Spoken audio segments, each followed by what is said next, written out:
Salut les petits potes, j'espère que vous allez bien. Aujourd'hui on se retrouve dans une nouvelle vidéo un petit peu plus particulière que d'habitude, dans le sens où je vais pas juste créer un look comme ça selon mon inspiration et selon une palette. En fait, je vais plutôt réaliser un look avec cette palette là, mais je l'ai pas.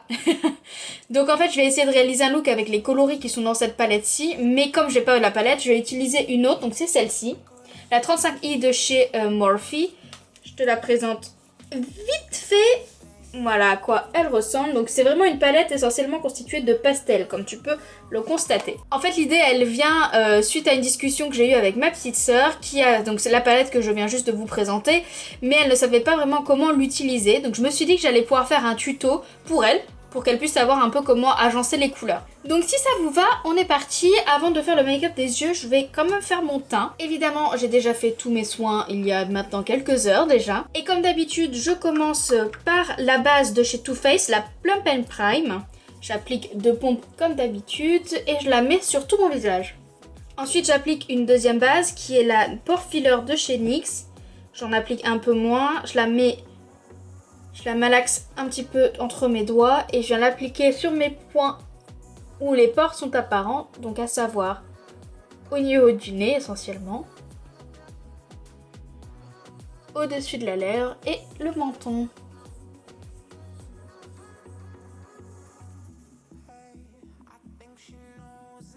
Je vais venir prendre mon fond de teint habituel de chez Charlotte Tilbury en teinte numéro 1.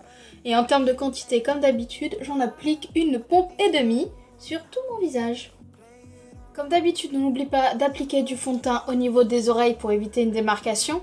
Et on n'oublie pas non plus le cou.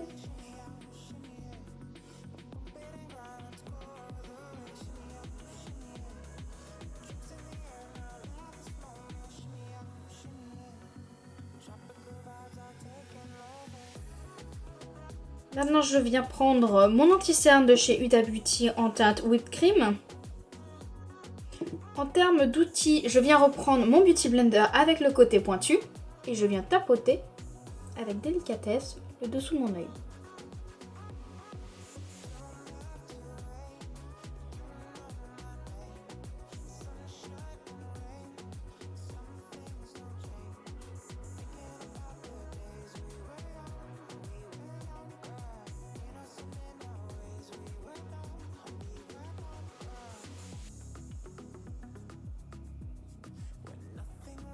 Personnellement, j'aime bien utiliser une teinte d'anti-cerne légèrement plus claire que mon fond de teint. Bon, là, on s'accorde à dire que la teinte est vachement plus claire que mon fond de teint.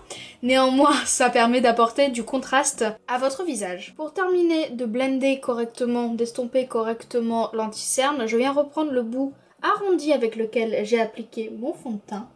Ce qui va vraiment permettre d'estomper les deux matières ensemble et éviter une démarcation trop importante et donc dégueulasse. Contraste oui, démarcation non. Avant d'appliquer ma poudre, je vais tout de suite appliquer la base de chez P. Louise. Là j'utilise la teinte numéro 1 et je l'applique à l'aide d'un Beauty Blender. Utiliser une base de fard à paupières est intéressante quand vous souhaitez homogénéiser votre paupière, mais également ça va vous permettre d'avoir une intensification beaucoup plus importante de vos fards.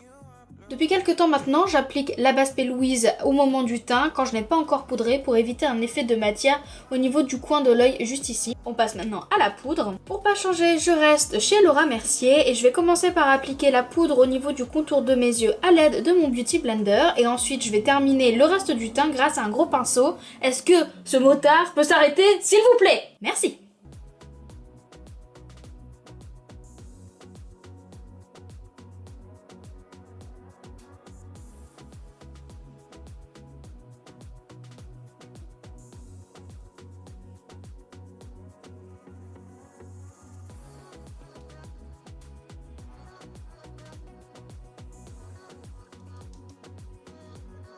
On passe maintenant à l'étape du bronzer et pour pas changer, je suis toujours chez Charlotte Tilbury avec ce Airbrush Bronzer en teinte numéro 1 fer parce que je suis très claire. Comme d'habitude, je viens prendre un premier pinceau de chez Morphe, assez dense pour le coup, juste pour venir appliquer la matière. Donc où est-ce que je l'applique? C'est assez simple, je l'applique d'abord au niveau du creux des joues. Je viens aussi en mettre au niveau des tempes et légèrement au niveau du front ici. Je vais aussi m'occuper de l'ovale du visage et des mâchoires. Également retracer légèrement les traits de mon nez et je vais venir aussi pulper ma lèvre.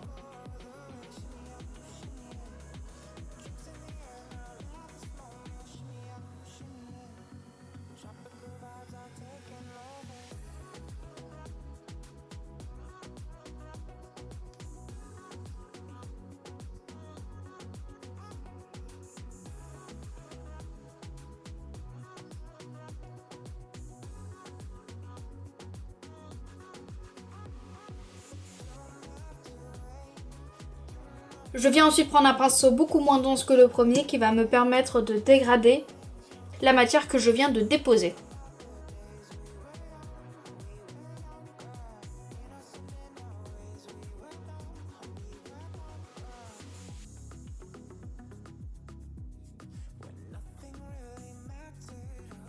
A few moments later. Je continue les étapes de mon teint en passant maintenant au blush et pour pas changer, je suis toujours chez Charlotte Tilbury avec le blush Chic to Chic en teinte Piloto. Comme d'habitude, je viens faire un petit boogie boulga à l'intérieur du pan.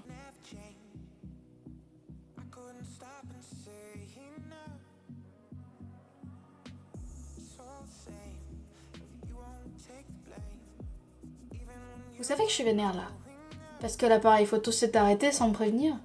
Donc moi j'ai continué à faire mon teint tranquillou pilou en pensant qu'il était en train de tourner, pas du tout. Enfin bref, une nouvelle fois, j'espère qu'un jour je pourrai tourner mon teint comme il se doit.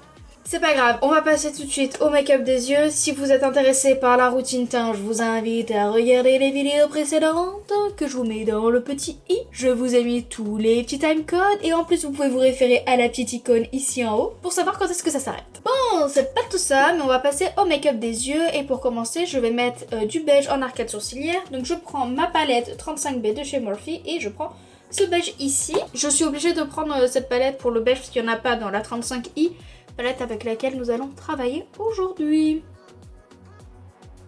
Pour rappel, c'est plutôt important d'appliquer un beige en arcade sourcilière parce que ça va vous permettre de dégrader beaucoup plus facilement vos fards de transition. On va passer maintenant à la 35i. Alors, voilà comment elle se présente. Je sais que je vous l'ai déjà montré, mais bon, là, on la verra un peu plus en détail. Donc là, je vais vous mettre la palette et les fards qu'on va utiliser avec un petit point, ou je sais pas encore ce que je vais mettre. Mais là, vous verrez les coloris que je vais utiliser. Donc, comme vous pouvez le constater, c'est plutôt violet. Donc, ce que je propose, c'est qu'on utilise cette teinte-là en teinte de transition. Qu'on utilise cette teinte-là en intensification. Sur la paupière mobile, on va utiliser ça. Et je pense que du coup, en coin interne, on va utiliser ceci. Donc ça représente les teintes que vous voyez là.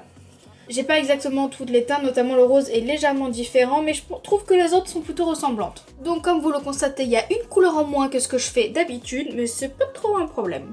Je viens donc prendre mon petit rose que j'applique dans le pli paupière,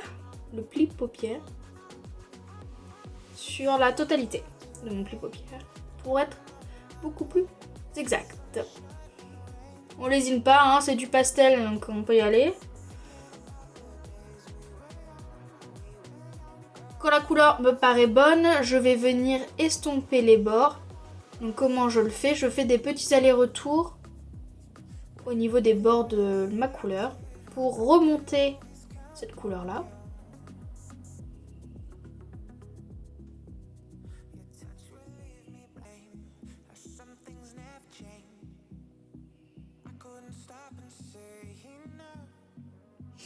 Maintenant que j'en suis là, je vais venir étirer la matière jusqu'à la fin de mon sourcil. Pas en ne rajoutant pas de matière, hein, vraiment avec ce qui me reste sur le pinceau et ce qu'on a déjà appliqué sur notre paupière.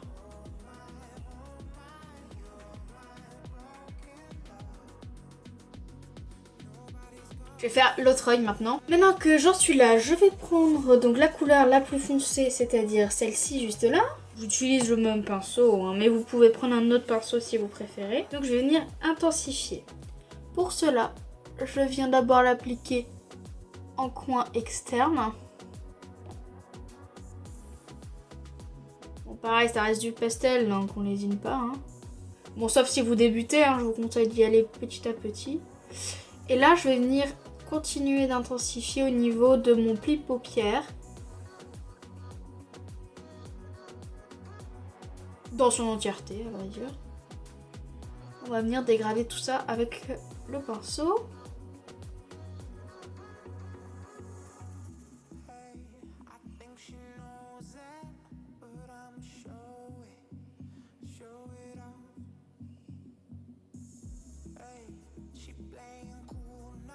Je reprends légèrement de la teinte rose pour m'aider à dégrader le violet.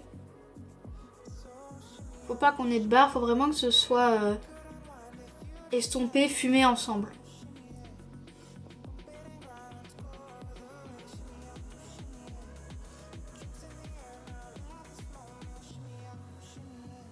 Voilà où on en est. Maintenant je vais venir dégrader la partie qui est sur ma paupière mobile, le violet qui est sur ma paupière mobile avec un petit peu de rose, vraiment en légèreté.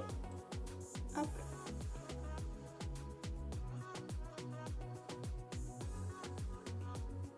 Et je viens même pas nettoyer ma paupière mobile vu la teinte qu'on va appliquer qui est celle-ci. Comme d'habitude pour ce genre de teinte, je viens le faire avec le doigt. Voilà. Et je l'applique là où il n'y a pas encore de matière.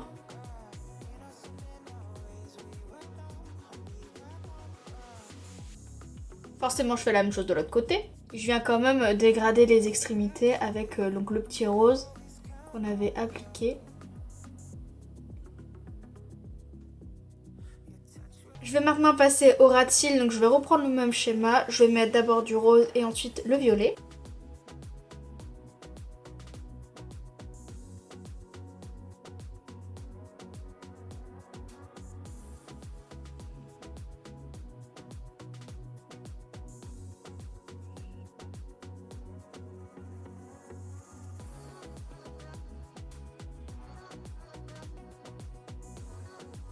Et donc pour terminer, je viens prendre donc la teinte qui est juste ici, qui est pas trop argentée, qui est plutôt blanche, un irisé pailleté. Et donc je viens de la mettre au doigt, mais ça correspond donc à la teinte que vous voyez juste là. Elle est trop belle parce qu'elle a des paillettes et en fait je sais pas trop si c'est bleu ou violet, mais c'est trop joli. Je sais pas si vous le voyez. Donc voilà où on en est après le travail des fards. Je vais passer hors caméra pour faire comme d'habitude un crayon, un trait de liner, mon mascara. Je mets pas de faux cils aujourd'hui parce que j'ai pas trop envie. Voilà. On se retrouve juste après. Ça y est, j'ai fini d'appliquer mon crayon, mon eyeliner et mon mascara. Et on se retrouve en cette fin de vidéo pour choisir les lèvres. Donc je pense que je vais partir sur quelque chose de nude. Donc voici ce que j'ai décidé de prendre. Donc tout d'abord un rouge à lèvres de chez Pat McGrath en teinte Skin Sane, donc c'est pas le même que d'habitude. Et ensuite je vais venir glosser avec un gloss de chez Pat McGrath, donc c'est celui-ci en teinte numéro... en teinte Sunset Rose.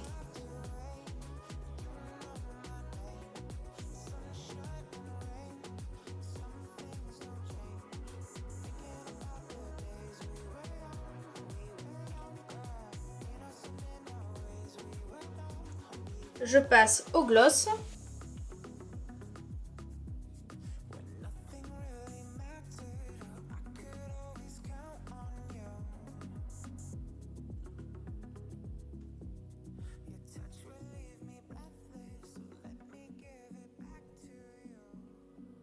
Et je vais venir clôturer le look avec un peu de brume fixatrice. Je vais vous laisser avec les close-up pour que vous puissiez apprécier plus en détail le look.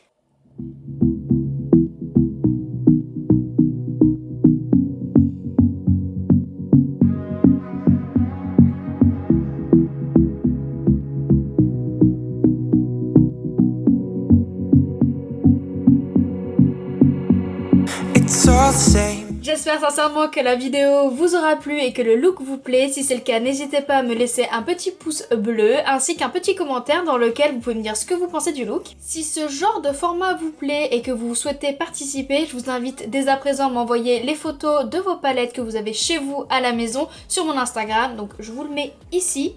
Par là, quelque part, mais également le lien dans la barre d'infos juste en dessous de la vidéo. Et en attendant une prochaine vidéo, je vous dis à bientôt. Kissou!